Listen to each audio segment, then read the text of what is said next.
Cell Block 3. Hello, WM Siegel. Here to talk today about a chance meeting that I had with a fella years ago, and just how you can do one small thing to really turn someone's day or life around.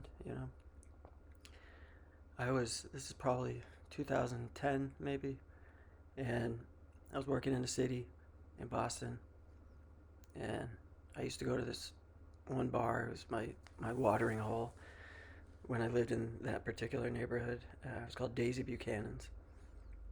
Pretty well known place around. And went there, every day. It was awful. I mean, it was fun, but after work, I used to go there for lunch. It was like our living room for the neighborhood. So I'm down there after work one day. My buddy Ricardo's working. Um, I was the only one there. It was like I was the first one in. Maybe some people sitting reading, but and I'm just chit chatting with Ricardo. And Ricardo, I think, went to the bathroom or something, because then all of a sudden I'm the only one in the bar. And this guy walks in, and the place was like run poorly enough that he wasn't sure if it was open. He was like, "Is this open?" I was like, "Yeah, come on in, man." And there was something on TV, so it was normal for him to sit kind of close to me, like we were kind of already talking. He sits down. I was like, "Yeah, Ricky will be right back." Ricardo comes back, and this guy's like, "Oh, I'll have a, beer, whatever he ordered." And Ricky asked for his ID. Um, it's his job. I couldn't tell how old the guy was. I don't know. And the guy pulls out his ID. He's got a little bit of cash and this weird flimsy ID. And he had just gotten out of jail. And they give you, he was in jail in New York, I think. But, well, he's been in jail in New York and here. But they gave him some flimsy ID. Just says your name or something. Ricardo's like, I can't take this. I'm sorry. And I don't know what it was, but in my head, I was like, this guy just needs a beer.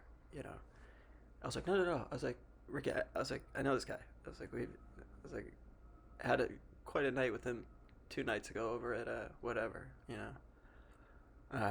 like, oh yeah, okay, yeah. So Ricky gets busy. Some more people come in. The guy's like, thank you so much, man. I was like, yeah, no problem, dude. And we start chatting. His name was Chai, or Shy.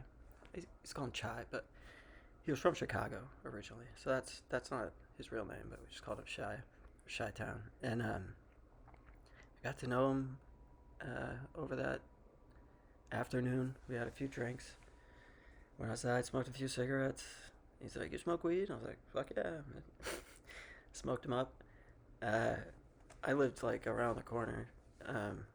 We went over to my place, rolled a joint, smoked, and then he had to get back to where he was staying. I was like, "Yeah, it was good to meet you, man." And he didn't have a phone, but I gave him my number. I don't know. I've had friends, I've had family, I've had people. You get out of jail, and it could be the best day of your life. It could also be the worst, because it's like, well, now what? You just got this mark on you. It's awful. And I ended up being good friends with the guy. He was always up to it, but he stayed shady. But he had a friend, or no, his brother. It was his half brother, Cartier. We used to call him Cardi. He was a good rapper. I used to go meet them on lunch breaks. I worked at John Hancock. I'd run out at lunch, meet them on Com Ave. They'd be rapping. I'd smoke a joint with them. It was it was crazy. And Cardi was a good rapper, though. So enough that time goes by, and I hear this name within the context of people talking about hip hop music or something, and somebody said Cardi B, and I was like, he did it. I quickly realized that Cardi B is a very different person than this man I knew.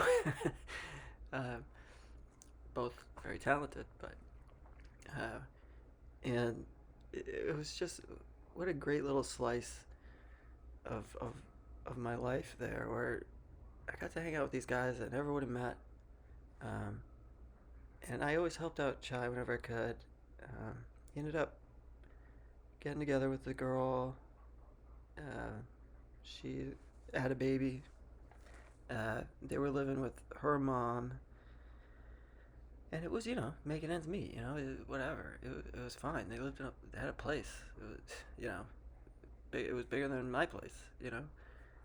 But you can only work a certain amount. You gotta you're on parole, this and that. It's a hard thing. But I bring him over groceries sometimes, and I don't know. We smoked weed and stuff. I remember one time I was dating a girl that worked at a salon, because it's like high end salon on this street, Newbury Street. It's kind of fancy, um, and they had all these promotional things all the time. Free this, that, the other, whatever. And there's some fancy hotel. I think it might have been the Mandarin. It might have been. Anyway, I had all these gift cards. I had like 5 free night stays at the Mandarin, and I was like, I'm not gonna. I had no use for them. I just had them, and so I gave them to Chai and Cardi, and saw them about a week later. They just you needed a debit card to get into the room to use the thing, so they had to go to the bar, meet people, and no idea. But so these guys just got cash. They're like, I got these tickets. We could party up in the room. It was, man, it was fun knowing him.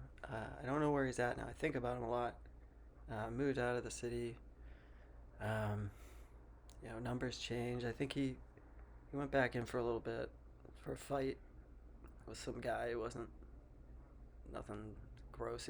Like just 2 dudes, and he got. I think they both got arrested, but he was probably on parole, so he had to do some time.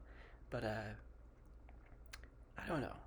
I'm not telling you to do what I did, but every once in a while you see a moment where you can step in. And when I told Ricardo that I knew this guy,